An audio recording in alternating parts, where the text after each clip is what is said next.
Welcome to Mother-Daughter Projects. I'm Steph. Today we're going to make a floating shelf with hidden storage. A friend of ours gave us 8 of these really cool vintage drawer fronts, which inspired us to make a shelf with them. Now I have to tell you, this did not start out as a project with hidden storage, but as we worked on the prototype, we discovered a perfect spot for some extra storage. Here's how it came together. We started by cutting 2 side pieces at 5.5 inches and 2 shelf pieces at 17 inches. We're using poplar craft board that we picked up at the Home Depot. Then we took the boards to the miter saw and made the cuts. For the back panel, we're using another piece of poplar and cutting it down to 17 inches. Poplar is a type of hardwood that's readily available at hardware stores.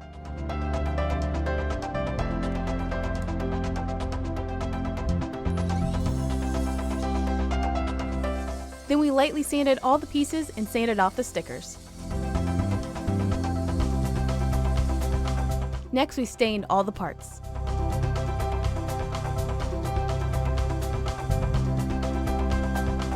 Since the fronts have a handle on them, I made a jig out of 2 scrap 2x4s so I can lay them flat. Then I glued a board to the back of them to attach the fronts together.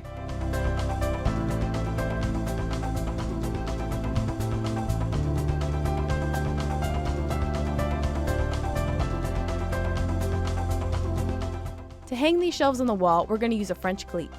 The next step is to add the French cleat to the back panel. To assemble the box, we glued the sides to one shelf, clamped it together, and used a brad nailer to secure.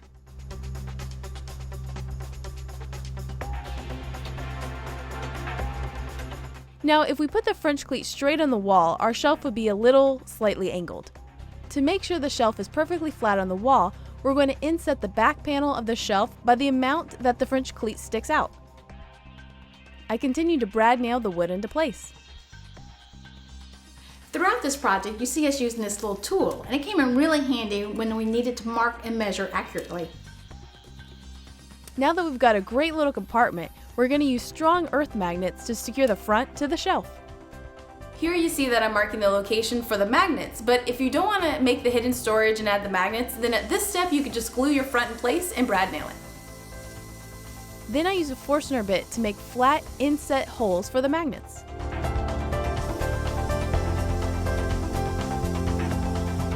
To secure the magnets, we're going to use E6000, which is a really strong contact adhesive.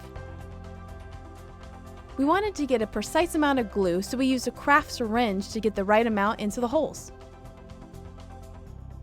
We glued the holes and magnet and put the magnets into place. Magnets have a north and a south pole, and when you put the same pole together, they repel each other. So be sure to flip your magnets so that they stick. Once the magnets were attached to the shelf, we marked where the magnets needed to be placed on the front.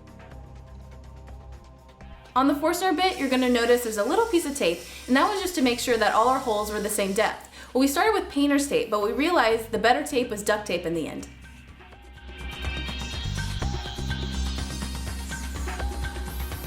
To get them hung on the wall, we figured out the placement on the floor, and then we used our Bosch laser level to make sure everything was nice and straight.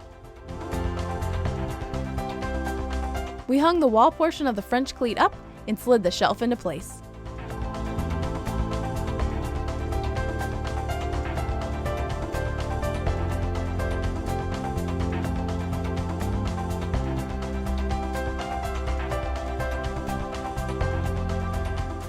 As you can see, because we inset the back a little, the shelf is flush with the wall.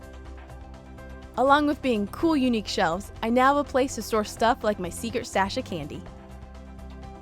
Thanks for watching, and for more projects like this, please visit us at motherdaughterprojects.com. And subscribe right here on YouTube, click the bell, and you'll be alerted to all our new projects.